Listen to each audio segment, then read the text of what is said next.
Okay, let's jump in. Welcome to the deep dive.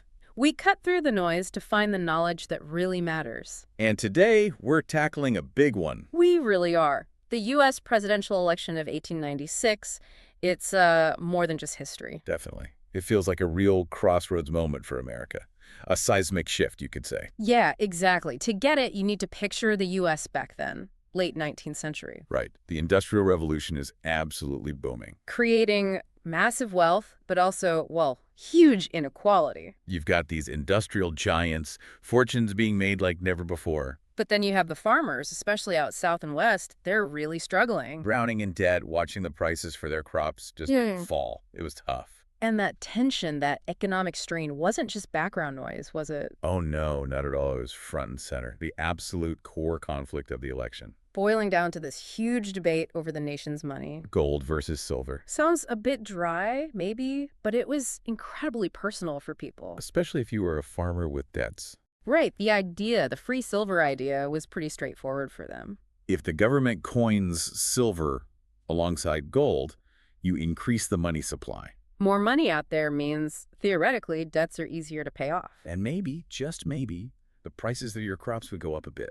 Give you some breathing room. That was the heart of it for the free silver folks. But then you had the other side. The establishment, you might say. The bankers, the industrialists, mainly in the Northeast, they were firmly on the side of the gold standard. Their big fear that adding all this silver would just devalue the dollar. Cause chaos, instability, undermine the whole economy. So it was this fundamental clash over what the economy should even look like and who it should serve. And embodying these two sides, you had two key figures, William Jennings Bryan And William McKinley. So our mission today, explore this really fascinating election, get to know the candidates and their ideas. Look at the campaign strategies they used, which were pretty revolutionary. Yeah, absolutely. And figure out why this 1896 election still resonates today. Okay, let's start with Bryan. He's the dynamic one, right? Totally. Only 36 years old in 1896. An incredible speaker. A Democrat, technically, but he just, absorbed the energy of the populist movement. And his connection with everyday people, well, it became legendary almost overnight at the Democratic Convention. Yeah, that cross of gold speech. Yeah. You have to imagine it. Hot convention hall, everyone's tired. And then Bryan gets up and delivers this speech that just electrifies the place. With that one line, it just defined him instantly as the champion of the common man. You shall not press down upon the brow of labor this crown of thorns. You shall not crucify mankind upon a cross of gold. Powerful stuff. Absolutely unforgettable. It cemented him and the free silver cause as this moral crusade. A fight for justice for, the farmers and the workers. Hence the nickname, the Great Commoner. Exactly. So you have Bryan, fiery populist representing the agrarian South and West, pushing free silver. Who was McKinley then? What was his deal? McKinley he was the establishment Republican. Yeah. Much more experienced politician. Former congressman, governor of Ohio. Right. Rooted in the industrial North. He stood for the gold standard, stability. And protective tariffs. That was key for him too, right? Believing they'd help industry and workers. Yes, protect American jobs, keep wages high for factory workers. Yeah. He was offering stability, continuity against what seemed like Bryan's radicalism. Okay, now this is where it gets really interesting for me and feels surprisingly modern. The campaign strategies. Oh, yeah. Forget dusty old 19th century politics. This was groundbreaking stuff from both sides. Bryan first, what he did was just unprecedented. His whistle-stop tour, powered by that message and just incredible energy. Whistle Stop almost undersells it. We're talking thousands and thousands of miles. By train, mostly. Hundreds of speeches, sometimes dozens in a single day. To millions of people. Think about the sheer effort involved in the 1890s. No planes, no easy travel. He was basically the first candidate to really bypass the old system, the party bosses, the newspapers. And just go straight to the voters, face to face. Rally after rally. It was a 19th century version of a nonstop social media blitz combined with huge rallies. That direct connection. Okay, so Bryan's out there shaking hands, giving speeches constantly. What's McKinley doing? McKinley's campaign, run by this incredibly shrewd manager, Mark Hanna. Ah, Mark Hanna, a name that comes up a lot. Right. They took a completely different approach. Equally groundbreaking, though. The front porch campaign. Exactly.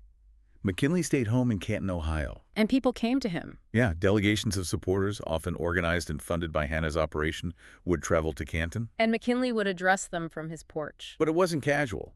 Hanna's team managed everything meticulously. His image, the speeches were carefully crafted, they controlled the message tightly. And the really big innovation on their side, the organization, the media, and especially the money. Right. The money was staggering for the time. Estimates are around $3.5, maybe even $4 million from McKinley. Compared to Bryan's maybe $500,000. Yeah, a huge disparity. And that money fueled what we'd now call a really sophisticated, centrally controlled media campaign. So McKinley didn't need to travel constantly. Nope. They blanketed the country. Millions of pamphlets, posters. Coordinated editorials in newspapers that supported the Republicans. It was a massive information operation, all pushing McKinley's message. So you've got these two totally contrasting styles. Bryan, the tireless orator, making direct personal appeals. And McKinley, the carefully managed candidate, backed by huge money and a modern media machine. It really feels like these two approaches kind of set the stage for future campaigns, didn't they? Absolutely. They laid down blueprints that campaigns still draw on today. And it wasn't just about gold or silver or even campaign tactics, was it? There were bigger questions at stake. Much bigger, fundamental questions about America's direction. Like, what's the government's role in this new industrial economy? What about labor rights? How do you bridge this growing gap between farms and cities? It felt like a real battle for the soul of the nation, its identity. You really get that sense reading about it. So, November 3rd, 1896, Election Day.